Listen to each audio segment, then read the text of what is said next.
We are starting with the monohybrid cross. Monohybrid cross कैसे बनाना है वो अब मैं आपको सिखा रही हूँ। तो सबसे पहले क्या किया था मेंडल ने पेरेंट जो जनक पौधा है वो लिया। उसने दो अलग अलग कंट्रास्टिंग कैरेक्टर्स लिए थे, दो अलग अलग पौधे लिए। एक उसने लिया लंबा पौधा टॉल प्लांट और दूसरा उसने लिया छोटा पौधा यानी कि शॉर्ट प्लांट। टॉल प्लांट का जीनोटाइप, ये जो हम लिखते हैं ना, ये जीन्स जो लिख रहे हैं अलील्स हैं ये, या फिर आप इसे कह सकते हैं जीनोटाइप। ये जीनोटाइप होता है इसका, ठीक है। और ये जो लिखा है मैंने इसको बोलते हैं फिनोटाइप। फिनोटाइप और जीनोटाइप भी आपको पता होना चाहिए। हिंदी में भी इसको फिनोटाइप और इसको जीनोटाइप ही बोलते हैं। आप हिंदी में लिख देना बस phenotype and genotype. So phenotype का क्या मतलब है? फिनोटाइप का मतलब है कि जो वो शो करेगा उसका नाम, जैसे कि कलर है प्लांट का वॉयलेट है, या फ्लावर का कलर वॉयलेट है, या वाइट है फ्लावर का कलर, या प्लांट लंबा है छोटा है, जो भी उसके कैरेक्टर को हम स्पेसिफाई कर रहे हैं नाम से, उसे फिनोटाइप कहते हैं। और जीनोटाइप है उसके जीन्स के बारे में डिटेल, ठीक है। तो जैसे टॉल प्लांट को हम कैपिटल टी लिखते हैं या कैपिटल टी स्मॉल टी लिखते हैं, वो उसका जीनोटाइप है। शॉर्ट प्लांट को हम हमेशा स्मॉल टी ही लिखेंगे, वो उसका जीनोटाइप है, ठीक है। जो जीन्स की फॉर्म में जो है, अलील्स की फॉर्म में जो लिखा है वो जीनोटाइप है, और जो उसके बारे में डिस्क्रिप्शन हम दे रहे हैं वो फिनोटाइप है, ठीक है। ये इंपॉर्टेंट है, आपको दोनों में डिफरेंस समझ में आना चाहिए, बहुत इंपॉर्टेंट है ये, ठीक है। तो अब पेरेंट है कैपिटल टी टॉल प्लांट, और दूसरा जो हमने प्लांट लिया वो है स्मॉल टी। अब जब उसका जाइगोट बनेगा, युग्मक बनेगा, तब कभी भी ऐसा नहीं होता कि पूरे ये दो नहीं जाते हैं। जो नया जो बेबी प्रोड्यूस होगा, जो बेबी प्लांट प्रोड्यूस होगा, उसके अंदर क्या होगा, एक अलील यहाँ से आएगा, एक जीन यहाँ से आएगी और एक जीन यहाँ से आएगी, ठीक है। तो अगर इन दोनों में से एक ही आनी है, अगर इन दोनों में से एक ही आनी है तो कौन सी आए, ये वाली आए या ये वाली आए? सबसे पहले तो क्या होंगे कि ये जो दो हैं ये दोनों अलग अलग हो जाएंगे। ये कैपिटल टी और ये कैपिटल टी अलग हैं। आप इसको जाइगोट की जगह इसको गैमीट भी बोल सकते हो। गैमीट वर्ड ज़्यादा यूज़ होता है, जाइगोट नहीं होता एक्चुअली, गैमीट वर्ड यूज़ होता है यहाँ पर। तो ये गैमीट्स हैं इसके, जो गैमीट फॉर्म होगा, यानी कि जैसे ह्यूमंस में होता है ना, एग और स्पर्म होता है, अंडाणु शुक्राणु, तो ये प्लांट में अंडाणु शुक्राणु या एग और स्पर्म तो नहीं होते, पर ये इसके गैमीट्स हैं, ठीक है। दोनों टी अलग हो जाएंगे, यहाँ पर भी दोनों जो स्मॉल टीज़ हैं वो अलग हो गए। अब जो F1 जनरेशन बनेगी, F1 जनरेशन मतलब पहली पीढ़ी जो बनेगी वो कैसे बनेगी? या तो ये वाला टी इसके साथ फॉर्म हो सकता है, ठीक है, ये दोनों एक साथ मिल सकते हैं, या ये वाला टी इसके साथ भी मिल सकता है, ठीक है, एक ऑप्शन ये भी हो सकता है। या हो सकता है कि ये वाला टी इसके साथ क्रॉस कर ले, हो सकता है ना। या फिर हो सकता है कि ये वाला टी इसके साथ कर ले। तो इस तरीके से 4 पॉसिबिलिटी हैं, ठीक है। ये इसके साथ कर सकता है, ये इसके साथ कर सकता है, ये इसके साथ भी कर सकता है, और ये इसके साथ भी कर सकता है। तो ऐसे करके 4 पॉसिबिलिटी हो गई। अब अगर ये और ये दोनों मिलते हैं तो क्या बनेगा? कैपिटल टी और स्मॉल टी। अगर ये और ये मिलेंगे तो भी कैपिटल टी स्मॉल टी। अगर ये दोनों मिलते हैं तो भी सेम, और अगर ये और ये मिलेंगे तो भी सेम। तो हमने क्या देखा कि जो F1 जनरेशन बनी है, ठीक है, F1 जनरेशन के अंदर हमने देखा कि सारे के सारे पौधे एक जैसे ही हैं, ठीक है, all the plants are same. तो ये जो है ये क्या है, इसका जीनोटाइप है या फिनोटाइप? अब आपको समझ में आ सकता है देखकर, ये वाला जो होता है वो जीनोटाइप होता है। तो हमने देखा कि सबका जीनोटाइप कैसा था, सेम है, ऑल आर सेम। तो 100% जीनोटाइप सेम होगा सबका। और इसका फिनोटाइप क्या लिखें, ये इंपॉर्टेंट है समझना। आप देखो फिनोटाइप क्या होगा, ये प्लांट कैसा दिखाई देना चाहिए। ये कैपिटल टी का मतलब है टॉल, स्मॉल टी का मतलब है शॉर्ट। तो ये कैसा होगा, ये पौधा जो नया बना है जिसकी जीनोटाइप है कैपिटल टी और स्मॉल टी, क्या ये लंबा होना चाहिए या छोटा होना चाहिए, या इसकी हाइट मीडियम होनी चाहिए? अब कुछ बच्चे हो सकता है सोचेंगे कि इसकी हाइट मीडियम होनी चाहिए, क्योंकि एक लंबा भी है और एक छोटे की भी अलील्स आए हुए हैं, दोनों की जीन्स आई हुई हैं, तो दोनों की शो होनी चाहिए। बट ऐसा नहीं होता। हमने पढ़ा था सबसे पहले डोमिनेंट और रिसेसिव। जो कैपिटल टी है वो डोमिनेंट है यहाँ पर, और स्मॉल टी क्या है, रिसेसिव, अप्रभावी है। तो क्या होगा, मैंने आपको पहले भी समझाया था कि डोमिनेंट हमेशा शो होता है जब दोनों साथ में आते हैं। अगर दोनों कैपिटल टी हैं, दोनों ही डोमिनेंट हैं, दोनों प्रभावी हैं, तो दोनों में से अब तो टॉल ही रहेगा प्लांट। अगर दोनों स्मॉल टी है तब तो यहाँ पे शॉर्ट ही होना चाहिए पौधा। ठीक है, तो पौधा 100% है कि पौधा जो अभी बनेगा वो छोटा ही होगा। अब तीसरा केस आता है कैपिटल टी और स्मॉल टी का। एक डोमिनेंट है यहाँ पर, प्रभावी है, और दूसरा स्मॉल टी यानी कि रिसेसिव या आप कह सकते हो अप्रभावी है।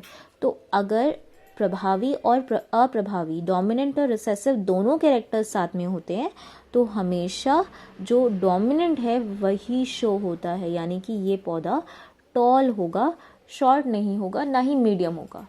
दोनों शो नहीं होते आपस में, मतलब कि ऐसा नहीं होता कि आधा इसका हो जाएगा, हमेशा वो पूरी की पूरी ही शो होती है। तो ये जो स्मॉल टी है ये तो अपने आप को दिखाई नहीं पाता, ये कैपिटल टी जो है वही मास्क कर लेता है उसको, वही डोमिनेट करता है, वही प्रभाव दिखाता है अपना। तो ये पौधा कैसा होगा, टॉल। ये वाला भी टॉल टॉल टॉल। तो हमने देखा कि फिनोटाइप भी क्या आया, फिनोटाइप भी 100% टॉल प्लांट्स हैं। ठीक है, हमने देखा कि फर्स्ट जनरेशन में, F1 जनरेशन में 100% टॉल प्लांट्स प्रोड्यूस होते हैं, 100% लंबे पौधे होते हैं। ठीक है, ये हमें F1 जनरेशन में पता चला। ये F1 जनरेशन हो गया। कभी कभार क्वेश्चन बस यहीं तक आता है कि आपको F1 जनरेशन में पौधे कैसे मिले हैं। तो F1 जनरेशन में genotype 100% capital T small T है और फिनोटाइप उसका 100% टॉल है। ठीक है, अब आते हैं F2 जनरेशन पे। ये कंप्लीट नहीं हुआ है, मैं इसके आगे का यहाँ पे इधर बनाकर दिखा दूंगी आपको। सबसे पहले तो उसने क्या किया, दोबारा रिवाइज करवा रही हूँ। सबसे पहले उसने जनक पेरेंट लिया, एक टॉल प्लांट लिया प्योर ब्रीडिंग TT, एक प्योर ब्रीडिंग शॉर्ट प्लांट लिया स्मॉल टी। फिर दोनों अलग अलग हो गए। ठीक है, और फिर हमने F1 जनरेशन, जो अभी नया जो जनरेशन, जो नई पीढ़ी आएगी वो कैसे बनी, समझ में आ गया आपको। ठीक है, ये इसके साथ मिल सकता है, इसके साथ, जो 4 ऑप्शंस थे वो हमने लिख दिए। इस तरीके से पहली जनरेशन बन गई। अब आगे क्या होगा, आगे क्या किया मेंडल ने ये दोनों प्लांट्स लिए जो अभी F1 जनरेशन में हमें जो पौधे मिले हैं लंबे, उसने इन पौधों को लिया और इसको आपस में दोबारा ब्रीड कराया, सेल्फ ब्रीडिंग कराई इसकी। इसको बोलते हैं क्रॉस ब्रीडिंग। ठीक है, क्रॉस ब्रीडिंग क्यों, क्योंकि दोनों आपस में क्रॉस करके हम उसे ब्रीड करा रहे हैं। क्रॉस संकरण बोलते हैं इसको, क्रॉस ब्रीडिंग या क्रॉस संकरण हुआ। अब क्या होगा, सेम सेल्फ ब्रीडिंग होगी, यानी कि आपस में ही उनकी ब्रीडिंग, आपस में ही उनको फर्टिलाइज करवाया जाएगा। लेट्स सी कैसे कर रहे हैं, ये इसी के आगे का यहाँ पर है। एक उसने लिया कैपिटल टी स्मॉल टी, ठीक है, यही आया था, और दूसरा भी उसने कैपिटल टी स्मॉल टी लिया। ये है F1 जनरेशन की पेरेंट्स। F1 को F1 से ही उसने क्रॉस करा दिया है। दोनों F1 में मिले थे ना, इन दोनों को उसने आपस में क्रॉस कराया। अब क्या होता है जब जाइगोट बनता है, गैमीट्स कैसे बनते हैं, उसके युग्मक कैसे बनते हैं, ये दोनों अलग अलग हो जाएंगे, ये दोनों भी अलग हो जाएंगे। तो ये कैपिटल टी अलग, ये स्मॉल टी अलग, इसका भी ये कैपिटल टी अलग और ये स्मॉल टी भी अलग हो गया। अब क्या होगा F2 जनरेशन में, F1 का मतलब पहली, F2 का मतलब दूसरी जनरेशन, यानी कि सेकंड जनरेशन, और यू कैन से दूसरी पीढ़ी। तो F1 पहली जनरेशन, F2 दूसरी पीढ़ी। अब क्या होगा, ये जो है ये इसके साथ मिल सकता है, राइट, ये वाला इसके साथ भी मिल सकता है, या फिर ये जो है ये इसके साथ मिल सकता है, या फिर ये जो टी है ये इसके साथ मिल सकता है। 4 ऑप्शन हो गए यहाँ पे। अब देखते हैं किसका नाम क्या आएगा। अगर दोनों कैपिटल टी हैं तो ये हो गया। अगर एक कैपिटल टी स्मॉल टी के साथ मिलेगा तो एक कैपिटल टी और एक स्मॉल टी। ठीक है, फिर हमने किया कि ये जो स्मॉल टी है ये इस कैपिटल टी के साथ मिल गया तो भी एक कैपिटल टी है और एक स्मॉल टी है। फिर या फिर हो सकता है कि एक स्मॉल टी और दूसरा भी स्मॉल टी, तो दोनों स्मॉल टी। ये इससे क्या बोलते हैं, जो इस तरीके से लिखते हैं उसको क्या बोलते हैं, जीनोटाइप या फिनोटाइप, जीनोटाइप। ठीक है, ये जीनोटाइप आ गया। अब फिनोटाइप कैसा होगा इसका, फिनोटाइप है, अगर दोनों टी हैं, बड़े टी हैं, तो ये टॉल होना चाहिए, लंबा है ये। अगर एक लंबा और एक छोटा है तो भी टॉल होगा, राइट, सेम। और अगर दोनों छोटे हैं तो शॉर्ट। ठीक है, ये तो समझ में आया ना। अगर दोनों सेम, अगर दोनों डोमिनेंट है तो टॉल ही होगा, अगर दोनों छोटे छोटे हैं तो छोटा ही रहेगा। अगर एक बड़ा और एक छोटा है तो बड़ा वाले की प्रॉपर्टी शो होती है, यानी कि टॉल अपनी प्रॉपर्टी शो करेगा, छोटा वाला नहीं कर पाएगा। ठीक है ना, ये अभी आपको समझ में आ गया होगा। अब F2 जनरेशन में, F2 जनरेशन के अंदर रेशो पूछी जाती है आपसे। सेकेंड पीढ़ी में रेशो, यानी कि सेकेंड पीढ़ी में अनुपात क्या होगा जीनोटाइप का और फिनोटाइप का। ठीक है, सबसे पहले तो मैं आपको जीनोटाइप का अनुपात बताती हूँ। जीनोटाइप में आप देखोगे एक दोनों टी वाले हैं, दोनों कैपिटल टी वाले हैं, एक है दोनों छोटे टी वाले हैं, और एक टाइप है कि एक बड़ा है एक छोटा है। तो कैपिटल टी का ऑप्शन है एक तुम्हारे पास, एक कैपिटल टी स्मॉल टी का ऑप्शन है, और एक ऑप्शन है कि दोनों छोटे छोटे हैं। कितने हैं कैपिटल टी वाले? एक। कितने हैं ये वाले? दो। और कितने हैं ये वाले? एक। तो ये हो गया रेशो हमारा 1:2:1। ठीक है, ये क्वेश्चन आता है कि F2 जनरेशन में दूसरी पीढ़ी में जीनोटाइप का अनुपात क्या होगा। ठीक है, F2 जनरेशन में जीनोटाइप का अनुपात क्या होगा, तो ये है जीनोटाइप का अनुपात 1:2:1। A very important question. ठीक है, सबको पता होना चाहिए।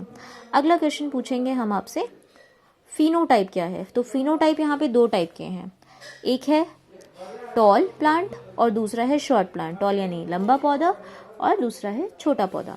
कितने टॉल हैं? 3। कितने छोटे हैं? 1।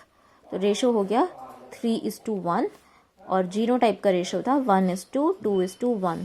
तो यहाँ पर जो F2 जनरेशन है वो इम्पॉर्टेंट ज़्यादा इसलिए है क्योंकि यहाँ पे रेशोज दोनों अलग अलग आ रही हैं। जब हमने यहाँ देखा था तो दोनों की रेशो सेम थी, जीनोटाइप की भी 100% थी और फिनोटाइप की भी 100% टॉल थी। तो इसमें कोई इतना ज़्यादा याद करने वाला नहीं है। F2 जनरेशन में आपको याद करना पड़ता है क्योंकि जीनोटाइप और फिनोटाइप की रेशो दोनों में अलग अलग आ रही है।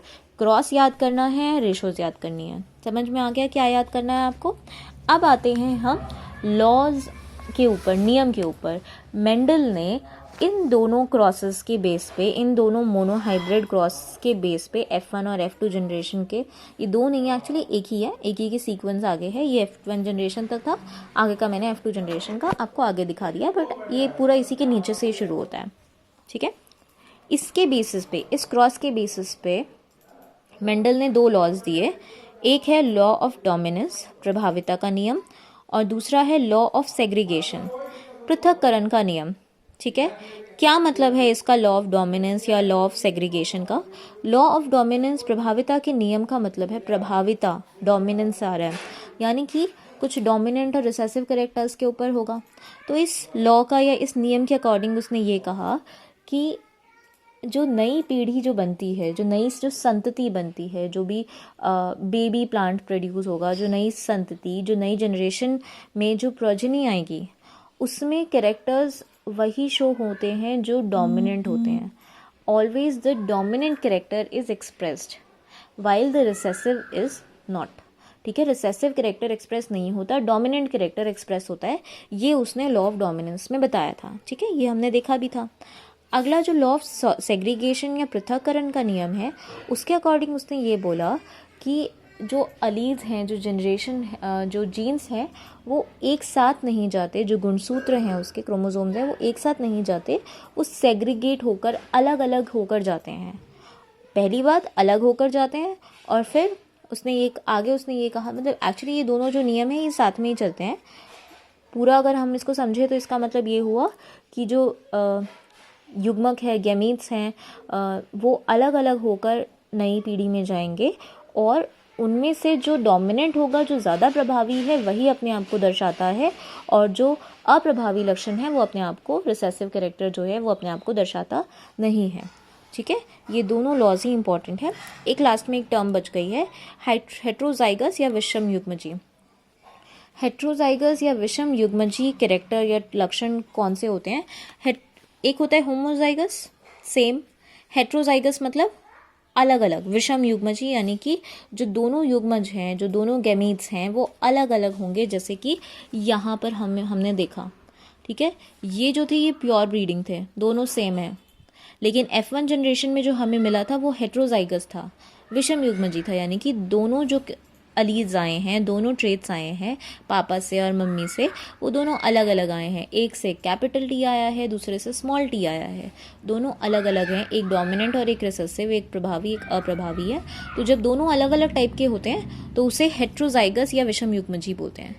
एक जोड़े में, एक पेयर में जब अलग अलग प्रकार के, अलग अलग टाइप के अलील्स होते हैं, अलग अलग टाइप के क्या कहते हैं, अलग अलग टाइप के युग्मक होते हैं, तब हम उसे कह सकते हैं कि वो हेट्रोजाइगस है। ठीक है, अब आपके लिए क्वेश्चन है, वो आपको करना है और आपको करके मुझे सेंड करने हैं। I will just show you the questions. आप उसका स्क्रीनशॉट ले सकते हैं एंड देन स्क्रीनशॉट लेकर फिर आप मुझे करके भेज देना। Question number 9। ठीक है, हिंदी में क्वेश्चन लिखा हुआ है। जो इंग्लिश के बच्चे हैं उनके लिए मैंने यहाँ पर जो हिंदी वाले वर्ड्स से जो आपको समझ नहीं आएंगे शायद, वो मैंने इंग्लिश में उनका मतलब लिख दिया है। क्वेश्चन है, मटर के लंबे पौधे, टॉल प्लांट, ठीक है, पी का जो टॉल प्लांट है उसका जीनोटाइप आपको दिया हुआ है कैपिटल टी, और जो छोटा पौधा है स्मॉल टी, उसका भी जीनोटाइप आपको दिया हुआ है स्मॉल टी में संकरण कराया गया, मतलब इन दोनों में क्रॉस कराया गया। ठीक है, F1 संतति, F1 जनरेशन का फिनोटाइप क्या होगा तथा क्यों। क्यों का मतलब है आपको क्रॉस बना के दिखाना है। ठीक है, क्योंकि क्यों का और कोई मतलब नहीं बता सकते आप क्रॉस बना के दिखाओ। क्रॉस सेल्फ एक्सप्लेनेटरी है, क्रॉस से समझ में आ जाएगा कि क्यों है उसका। तो फिनोटाइप का क्या होगा, मतलब फिनोटाइप क्या होगा उसका, मैंने अभी आपको बताया था, सारे के सारे टॉल प्लांट होते हैं, तो ये फिनोटाइप हो गया। क्यों में आप क्रॉस बना के दिखा दोगे। फिर पूछा है आपसे F2 संतति, F2 जनरेशन का फिनोटाइप क्या होगा। F2 का फिनोटाइप बताना है। जब F1 की संतति को आपस में संकरण कराया गया, यानी कि क्रॉस ब्रीड, आपस में संकरण कराया गया, मैंने यहाँ पे क्रॉस लिख दिया है गलती से। आपस में संकरण का मतलब होता है सेल्फ ब्रीड कराया। ठीक है, ये हमने किया था ना, सेल्फ ब्रीड, जब उन दोनों को आपस में क्रॉस कराया सेल्फ ब्रीड, तब जो F2 जनरेशन बनती है उसका फिनोटाइप का रेशो पूछा है आपसे। ठीक है, ये हो जाएगा क्वेश्चन। एक और क्वेश्चन आपको करना है, ये पहला वाला कर लेना। प्रभावी तथा अप्रभावी लक्षण क्या होते हैं, बुक में से ढूंढना है, लिखना है आपको। डोमिनेंट और रिसेसिव ट्रेट या डोमिनेंट और recessive character, what do you mean by dominant और रिसेसिव कैरेक्टर, ये क्वेश्चन है आपका। तो ये जो पहले वाला क्वेश्चन है ये आप कर लेना, और एक जो मैंने आपको 9th क्वेश्चन दिखाया था वो करना है। इसके अलावा आप एक और क्वेश्चन करेंगे, ये what is law of dominance, प्रभाविता का नियम क्या है, या ये दूसरा, ये what is law of segregation.